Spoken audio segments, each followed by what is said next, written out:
अस्सलामु अलैकुम दोस्तों। आज हम आपके लिए लाकर आए हैं एक तफसीली discussion Punjab employees efficiency discipline and accountability act 2006 यानी पीडा एक्ट के बारे में।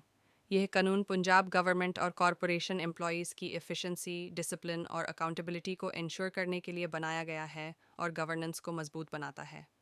Section 1 short title extent commencement and application इस एक्ट का ऑफिशियल नाम है Punjab employees efficiency discipline and accountability act 2006।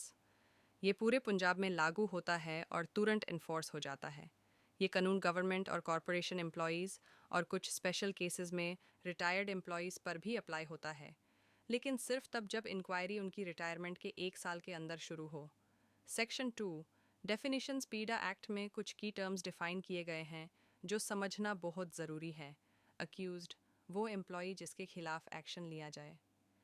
Competent authority वो ऑफिसर जो इंक्वायरी और पेनल्टीज लगाने का हक रखता है। मिसकंडक्ट ऐसी कंडक्ट जो डिसिप्लिन या रूल्स की खिलाफ वर्जी के ज़रिए सर्विस को नुकसान पहुंचाए या करप्शन की शनाख्त करे। करप्शन इलीगल ग्रेटिफिकेशन लेना, गवर्नमेंट प्रॉपर्टी का मिसयूसे या अपनी नॉन इनकम से ज़्यादा वेल्थ का रखना। इनएफिशिएंसी ड्यूटी की पूर परफॉर्मेंस या डिपार्टमेंटल एग्जाम फेल करना 3 कंसेक्यूटिव अटेम्प्ट्स में। Section 3 grounds for proceedings employee को पीड़ा के तहत प्रोसीड किया जा सकता है अगर वो इनएफिशिएंट हो या अपनी ड्यूटी इफेक्टिवली परफॉर्म न कर रहा हो, वो मिसकंडक्ट में गिल्टी हो या रूल्स की खिलाफ वर्जी करे, वो करप्शन में इन्वॉल्व हो या रीजनेबली करप्ट समझा जाए, वो सबवर्सिव एक्टिविटीज़ में इंगेज्ड हो या नेशनल सिक्योरिटी के लिए रिस्क बन रहा हो। सेक्शन 4 पेनल्टीज़ कॉम्पिटेंट अथॉरिटी के पास ये पावर्स हैं कि वो माइनर और मेजर पेनल्टीज़ इम्पोज कर सके।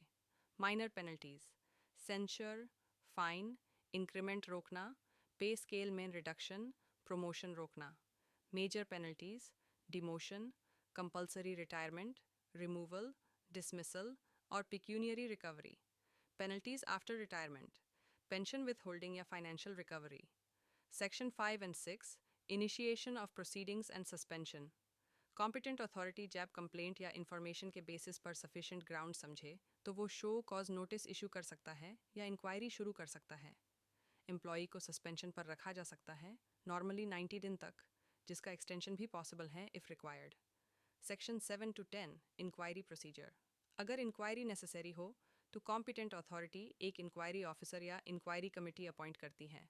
इंक्वायरी ऑफिसर का काम है एविडेंस, विटनेसेस और एम्प्लॉई का डिफेंस थरोली एग्जामिन करना। इंक्वायरी ऑफिसर के पास सिविल कोर्ट जैसे पावर्स होती हैं, समन, डॉक्यूमेंट्स मंगवाना और विटनेस को एग्जामिन करना।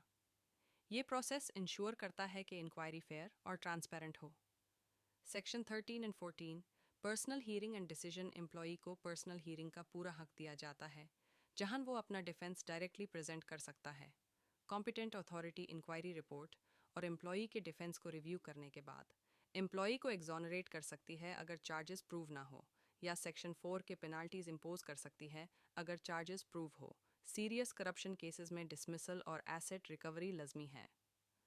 Section 16 to 19 appeals and Punjab service tribunal employee अगर पेनल्टीज़ के खिलाफ अपील फाइल करना चाहे तो वो डिपार्टमेंटल अपील या रिव्यू सेक्शन के ज़रिए कर सकता है।